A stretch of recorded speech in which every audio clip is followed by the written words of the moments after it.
Hello viewers, আসসালামু আলাইকুম। Welcome to my channel easy cook. আজকে আমি আবারও আপনাদের সামনে হাজির হয়েছি নতুন একটি রেসিপি নিয়ে, মাটন কাচ্চি। বিরিয়ানি বা কাচ্চি নাম শুনলে সবারই মুখে কম বেশি পানি চলে আসে। তাই আজকে আমি আপনাদের জন্য খুব সহজভাবে মাটন কাচ্চি রান্নার সহজ রেসিপি নিয়ে হাজির হয়েছি। তো কথা না বাড়িয়ে এখন আমি চলে যাব রান্নার মূল প্রণালীতে। তো আমি এখানে প্রায় 1 কেজি মাটন নিয়ে নিয়েছি। আমি লবণ দিয়ে প্রায় 1 ঘন্টার মতো রেখে দিয়েছি এবং পরে ধুয়ে নিয়েছি। আমি একটি হাঁড়িতে 1 টেবিল চামচের মতো সয়াবিন তেল দিয়ে 2টি মিডিয়াম সাইজের আলু কেটে নিয়েছি এবং আলুতে আমি জর্দা কালার মিশিয়েছি যাতে কালারটা সুন্দর আসে, এবং ব্রাউন কালার হলে আমি আলুগুলো তুলে নিব। আর সেই সাথে এখানে দিয়ে দিব 1/2 কাপ পরিমাণের সয়াবিন তেল। তেলটি যখন গরম হয়ে আসবে তখন আমি দিয়ে দিব 1 কাপ পরিমাণের পেঁয়াজ কুচি। আর পেঁয়াজ কুচি আমি খুব ভালোভাবে ভেজে নিব যতক্ষণ না পর্যন্ত ব্রাউন কালারের চলে আসে।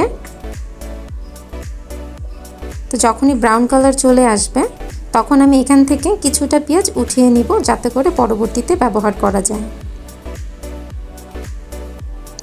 তো এখন আমি এখানে মাটনগুলো দিয়ে দিচ্ছি, খুব ভালোভাবে মিশিয়ে নিচ্ছি। আর সেই সাথে এখানে আমি কিছুটা গোটা মশলা দিয়ে দিব। এখানে আমি 2 টুকরো দারুচিনি, 4টা এলাচ, 8টা লবঙ্গ, 2টি তেজপাতা এবং 8 থেকে 10টি করে কালো এবং সাদা গোলমরিচ নিয়ে নিয়েছি। তো এগুলো আমি খুব ভালোভাবে মিশিয়ে নিব। তো ভালোভাবে মিশানো হয়ে গেলে এখানে আমি অ্যাড করে দিব 1.5 টেবিল চামচ রসুন বাটা এবং সেই সাথে অ্যাড করব 1.5 টেবিল চামচ আদা বাটা। এখন আমি মশলাগুলো একটু ভালোভাবে মিশিয়ে নিচ্ছি। তো খুব ভালোভাবে মিশানো হয়ে গেলে আমি পরবর্তীতে অন্য মশলাগুলো অ্যাড করে দিব।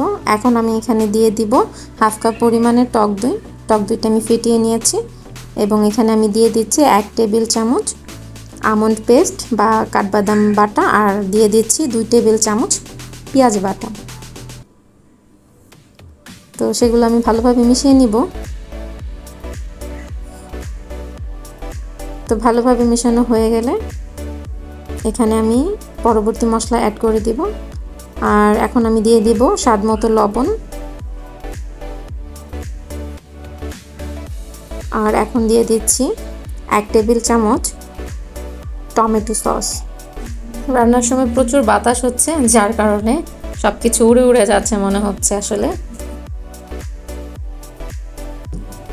আর এখন আমি দিয়ে দিব 2 টেবিল চামচের মতো কাচ্চি মশলা। এটা আপনারা যে কোনো ব্র্যান্ডের ইউজ করতে পারেন, আমি এখানে রাঁধুনিটা ইউজ করেছি।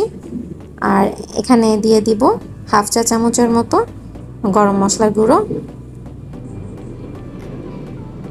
এখন আমি মশলাগুলো মিশিয়ে ঢেকে নিব এবং 10 মিনিটের মতো কষিয়ে নেব।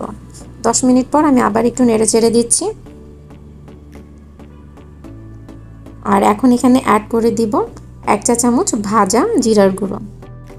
এই ফাঁকে একটু কথা বলে নিচ্ছি, আপনারা যদি আমার ভিডিওটি ফেসবুক পেজ থেকে দেখেন সেক্ষেত্রে পেজটি ফলো দিয়ে আমার পাশে থাকবেন, এবং ইউটিউব চ্যানেল থেকে দেখলে চ্যানেলটি সাবস্ক্রাইব করে আমার পাশে থাকবেন।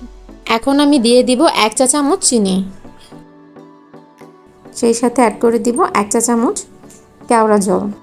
আর এখানে আমি কোনো ধরনের পানি ব্যবহার করিনি। আবার আমি ভালোভাবে মিশিয়ে নিব এবং মিশিয়ে ঢাকনা দিয়ে ঢেকে রান্না করব যতক্ষণ না পর্যন্ত সিদ্ধ হয়ে আসে। আর চুলার আঁচটি অবশ্যই মিডিয়াম ফ্লেমের থেকে একটু কমিয়ে দিতে হবে, তা না হলে মাংস লেগে যেতে পারে। আর এদিকে আমি প্রায় 2 লিটারের মতো পানি নিয়েছি এবং এখানে আমি কিছুটা গোটা মশলা দিয়েছি। সেই সাথে এখানে আমি 700 গ্রামের মতো পোলার চাল ব্যবহার করেছি। তো যখনই পোলার চাল 70 থেকে 80% হয়ে আসবে, মানে সিদ্ধ হয়ে আসবে, তখন আমি এটা একটি ছাঁকনির মাধ্যমে ছেঁকে পানিগুলো ঝরিয়ে নেব। আর এখানে মাংস সিদ্ধ হয়ে এসেছে প্রায়। তো আমি এখন চলে যাব পরবর্তী স্টেপে। আমি এখন একটি হাঁড়িতে 1 চা চামচের মতো সরিষার তেল ব্রাশ করে নেব। আর এখন আমি পোলার চাল এবং মাংসগুলোকে লেয়ার করে নেব।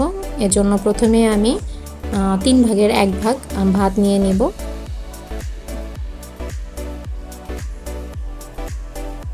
তো একটু স্প্যাচুলার মাধ্যমে সমান করে নিব এবং এখানে আমি লেয়ারে দিয়ে দিব রান্না করা মাংস প্রায় অর্ধেক পরিমাণের।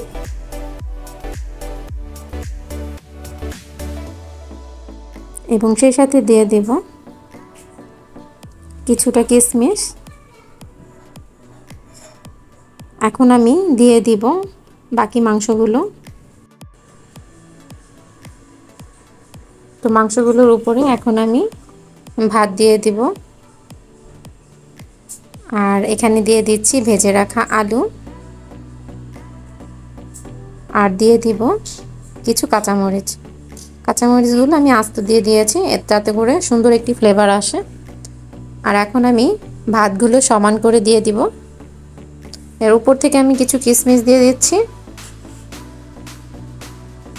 এবং সেই সাথে দিয়ে দিচ্ছি ভেজে রাখা বেরেস্তাগুলো। আর এখানে আপনারা চাইলে আলু বোখারা দিতে পারেন, আমি স্কিপ করেছি।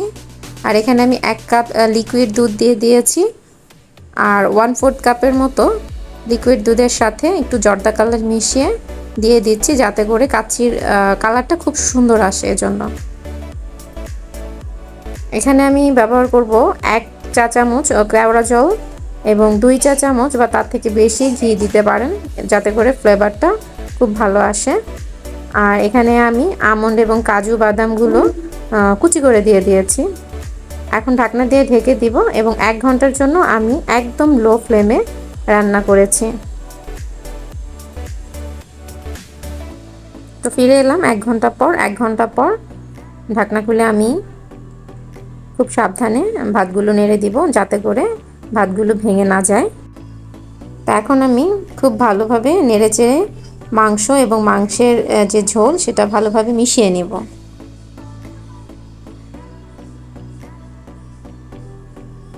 তো ভালোভাবে মিশানো হয়ে গেলে আমি কাচ্চি বিরিয়ানিটি সার্ভ করে নেব।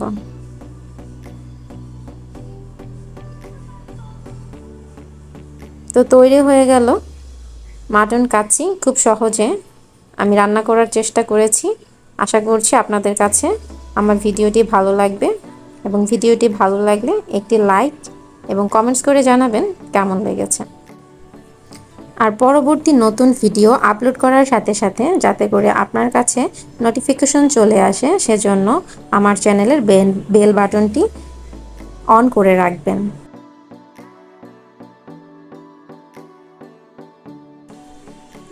তো আজ আর কথা বাড়াবো না, এখানেই শেষ করছি। আপনারা সবাই ভালো থাকবেন এবং সুস্থ থাকবেন। আল্লাহ হাফেজ।